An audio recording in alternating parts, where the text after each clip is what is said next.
Ladies and gentlemen, welcome back. Today, we are going to be making the best Gale Pale build in Deepwoken. The Agamatsu self-insert legendary is honestly really good. It has insane damage, and the passive on the critical, which lets you maintain momentum while critting, is insanely strong.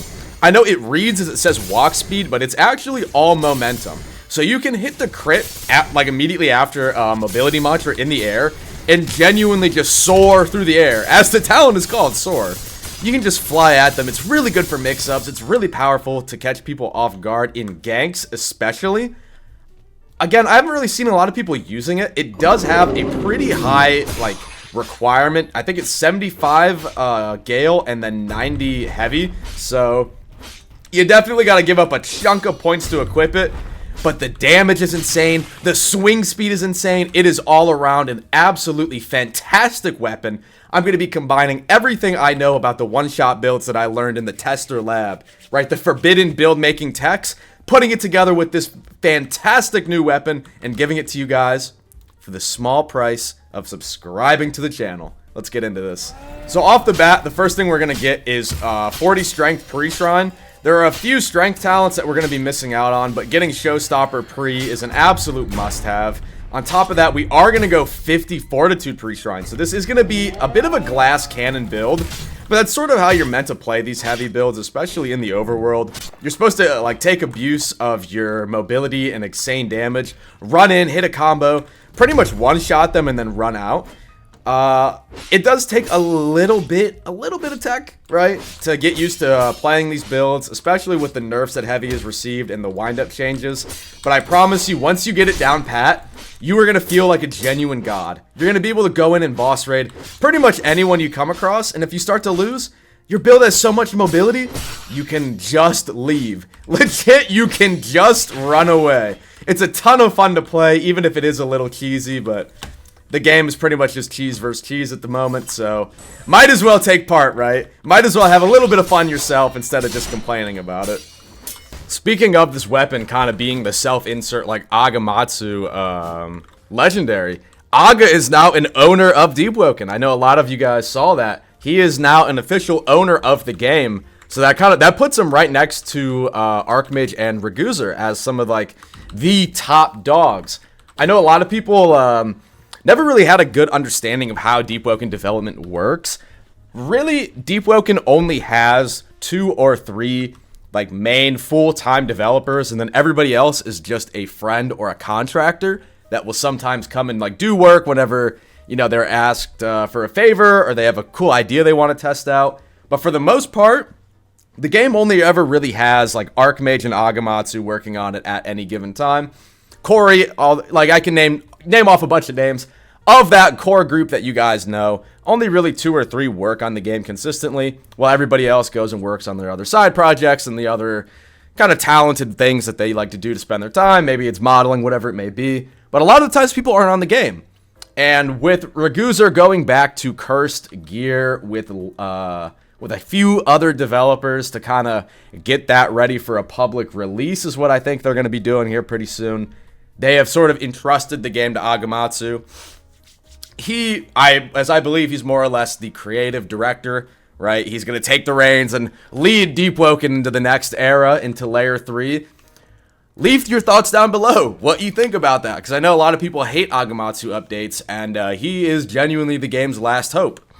If he gets burnt out or decides that, I want to go work on a different game, I think Deepwoken's dead. Legitimately, after that, I think Deepwoken is just dead, and we call it quits.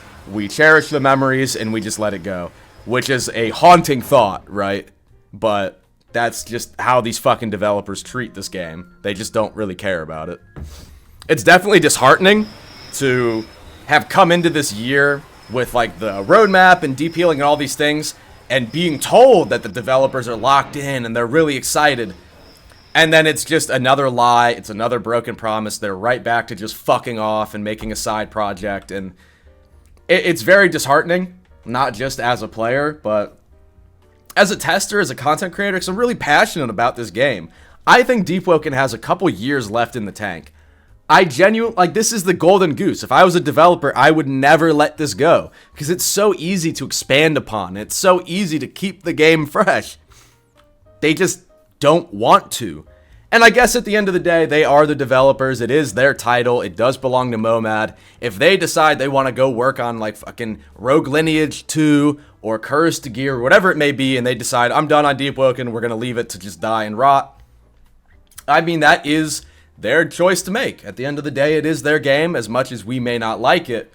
I just really hope it doesn't come to that.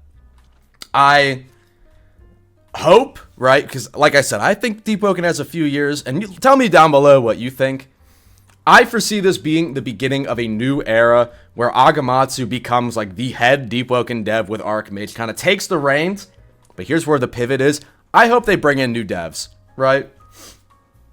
I liked all the devs. I don't really have anything against them. So this is more of a generalization, but like, dude, if you want to go work on Cursed Gear or your other projects, just get the fuck out of the way. Just full-time fuck off. All of these devs that like maybe make content every once in a while and they kind of half-ass it and then piss off, just fuck off completely. Let Agamatsu do some vetting, bring in some devs that he trusts, bring in some of the Cursed Gear devs, right? Just bring in people that actually want to work on the game full-time. And everybody who's like kind of one foot in, one foot out, just piss off entirely. If you don't want to work on the game, don't work on the game at all. Just go do something else. Because it's not fair to anybody. It's not fair to the other developers that have to pick up the slack and do most of the updates by themselves, which leads to burnout. It's not fair to the community that's continuously let down, continuously on the other end, right? The receiving end of broken promises, receiving end of lies. Just fuck off. Completely. Just go away. Because you'd be happier too. I know what it's like to work on a project, at least in work, that you're not very invested in, you don't really care about. It's like a drag, right? In hindsight, or like in the grand scheme of things, it's not that hard. It's kind of like homework too, or going to the gym. Really, when you think about it, it's not that hard. But in the moment, because you don't want to do it, oh my god, you're like Sisyphus pushing a boulder up the mountain. It feels awful. So just let them go. Bring in some people who actually want to work on the game. Because there's, oh my god, there's so many. Even if you don't want to bring in full-time devs, just contract people like Worm Cave and all these incredibly talented modelers and artists that can mimic the in-house style. The devs always say that. Well, we like to keep it in-house for the artistic style. They can very easily mimic it. All of the fan art, all the fan models, use that stuff, man. It's very easy for them to mimic it in the art style that you desire. Just use the community. Use the people that are so passionate about this game. Let them put their shit in the game. All the content creators, make us fucking like social media managers. Let me use the Twitter and post shit and videos and do events and get people hype and get people excited. It's no sweat off my back because I love the game. I would gladly do it. And if the game succeeds, as a content creator, I succeed. So I would get paid for doing it. It's a win-win-win-win. Everybody wins. But the game is just so poorly managed. Because for a lot of people, Deepwoken is their side project, right? They have their main game, and then they do Deepwoken on the side. So Deepwoken has always gotten the afterthought, I don't really care, whatever works kind of mentality. And if we just bring in people that are all in on Deepwoken like Agamatsu, the heights this game would go to. Oh my god. It almost makes me want to learn game deving and like grind it out and like fucking LARP and kiss ass to become a dev myself. Because this is the only game I would work, like, the only video games I play are Deepwoken, Marvel Rivals, and Arc Raiders. I don't use my computer for anything else. So I would gladly just dev on Deepwoken because I don't care about any other titles. I don't care about making anything else. I would just do it on Deepwoken because I have so many ideas. There's so much left to do. And I hope that's what we get, man.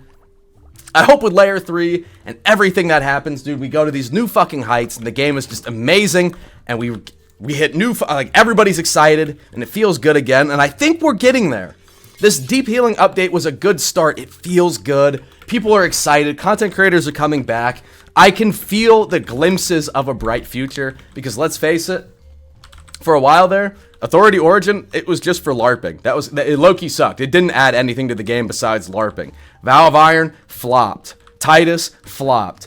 The first Deep Healing, it wasn't bad, but it was kind of like, you know, it was just a fixing update. But the second deep healing update, the one with the Cures Guard and all these weapons and the World Events reworks, this is the first time in a while where I've seen a big update that has the majority of the community say, oh, wow, maybe there's hope. Like, oh, maybe I jump back on Deepwoken. That seems like there's some cool stuff going on.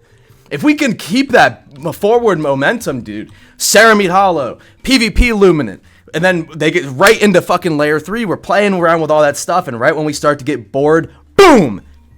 Layer 3. Everything, oh my god. This would actually, it would be a generational run. There's so much left in the tank on this game. God, we just need more devs, bro. A lot of the time, it's just 2 or 3 guys all alone carrying the fucking world on their shoulders. It's like Atlas. They're each one shoulder. They're each one arm.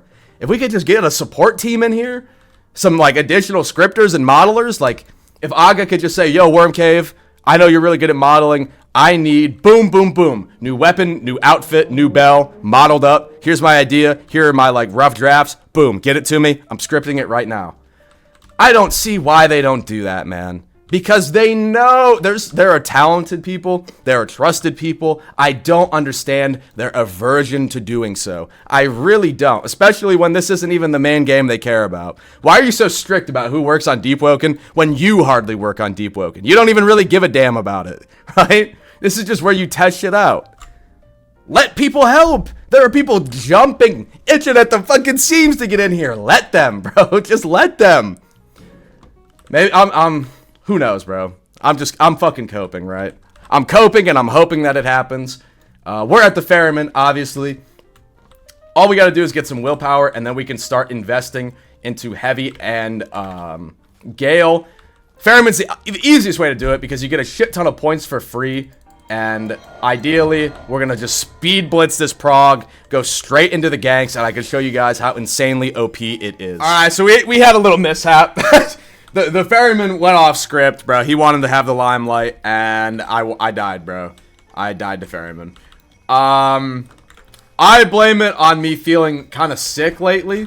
I did just get back from my vacation, and the buddy I went with did not mention until we were there that he was sick. So, you know, thanks for that, Mason.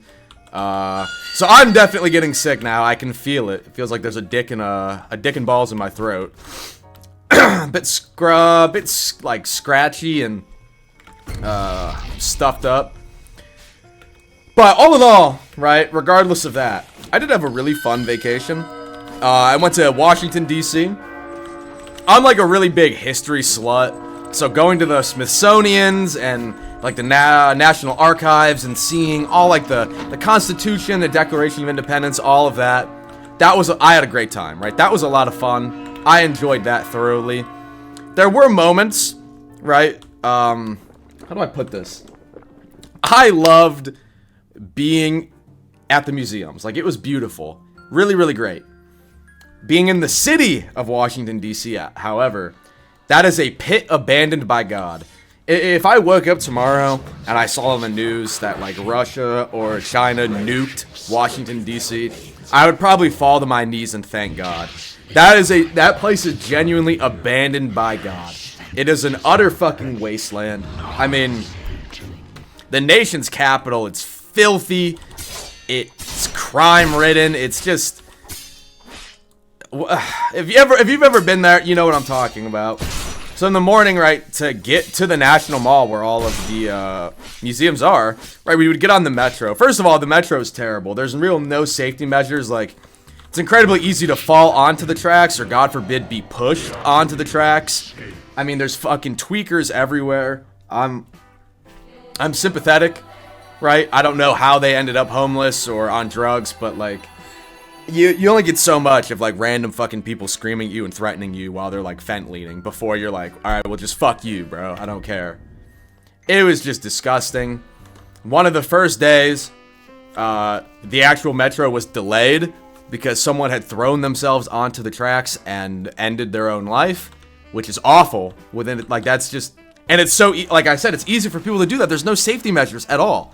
You could just walk clean onto the tracks. It's not good. The second day, there was, again, a tweaker on the subway screaming at a woman, making her cry. Like, you got demons! You got demons, lady! You got demons! And she's crying. He's like, that's your demons crying! You got demons! And eventually, I had, like, positioned myself between them, right? Well, he was to my left and she was to my right. So I stood between the two of them, like, holding on to, like, the rail standing so that he was not able to see her. And that kind of, like, made him chill out, and he just started, like, fucking with a different person. He started fucking with a man, but, like, you can defend yourself, buddy. You'll be okay. And, like, she was crying, and she was thanking me, and she, like, said a prayer for me, which is very nice. But it's, like, it was just unbelievable, and nobody did anything.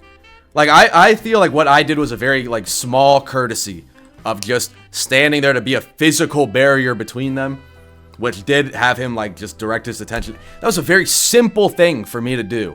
A very simple, small way for someone to step up, and no one did. I was the only one who did anything. I was looking around to see, like, and nobody was even paying any attention. No one bothering. It's just a fucking... It's a disaster. It made me fucking hate this country and everybody in it. It is just disgusting. There are no moral men left. There's just fucking unimaginable. Just unimaginable. And at some level, it makes sense. Because what do, right? You tell him to chill out.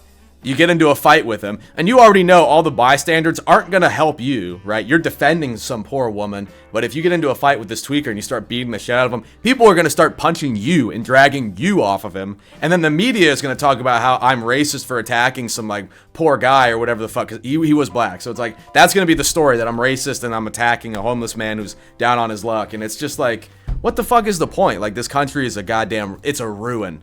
It has made me so jaded. Museums were great, though. Everything else... Good God, man. Good fucking God. What a disaster. What a...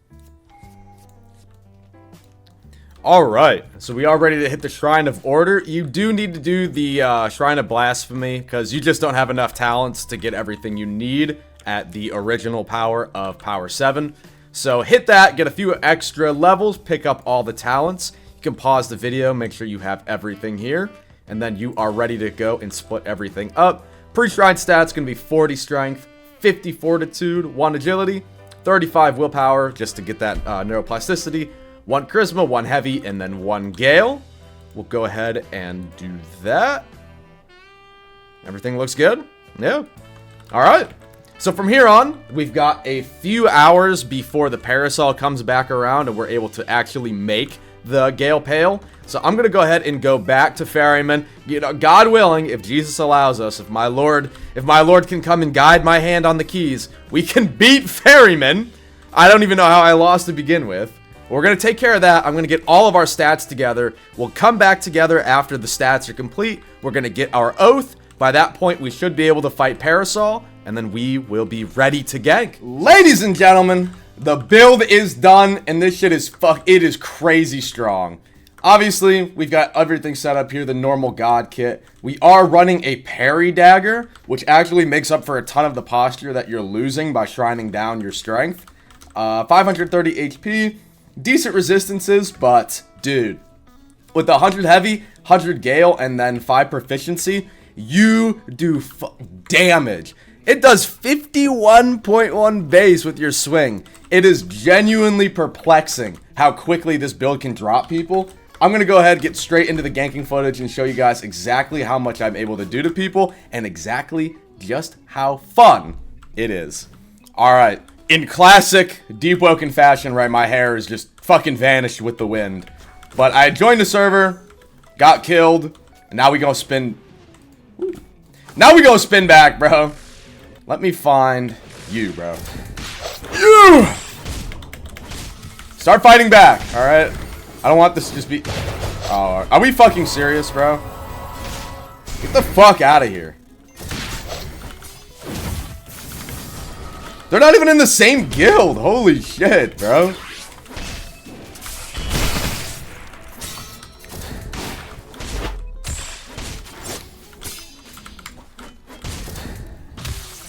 What? My move went straight through him. What the fuck was that?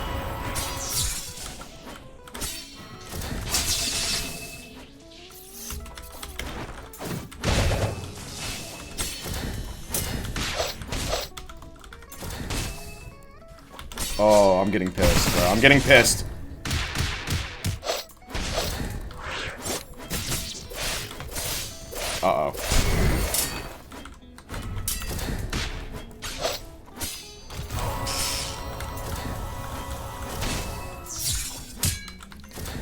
think I live in fucking ancient China the way I lag in these servers? Virginia's not that far away from me, bro. What is this input lag?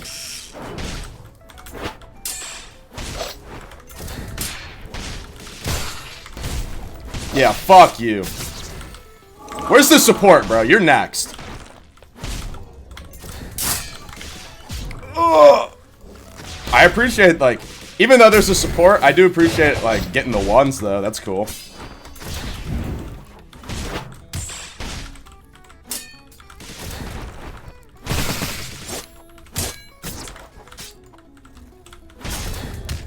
Fuck no.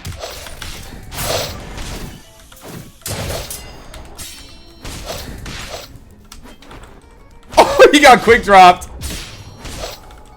Yeah, fuck you, buddy. Alright, you next? No attunement metal katana. Okay. Damn, I'm getting ones. Yo, W fucking, like, server. Just, like, random people.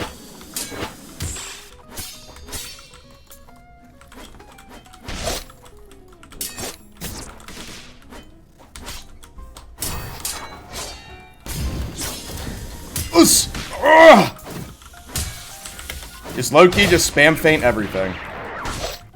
That is playing heavy in a nutshell.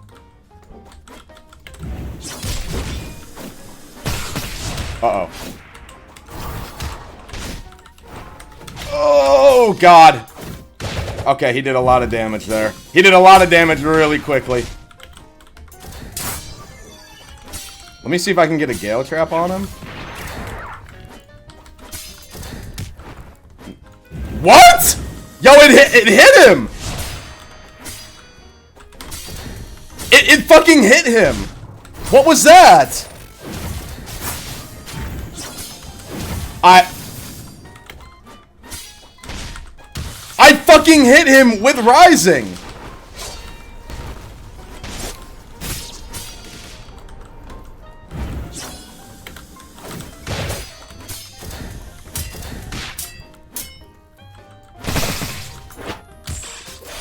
Holy Christ, bro. Like, what?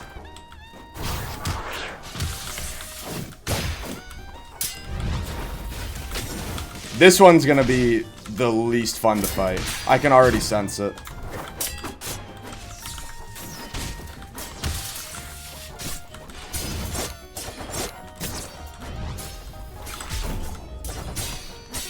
Oh, I fat-fingered my keys there.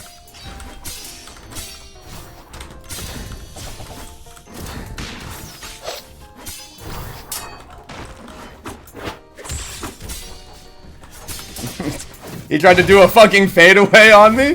Fuck no.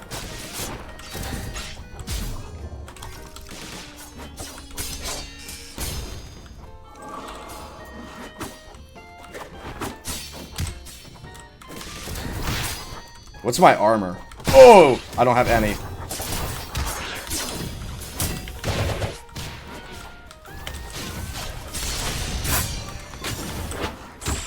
Yo, I'm fucking selling against this guy. Ugh!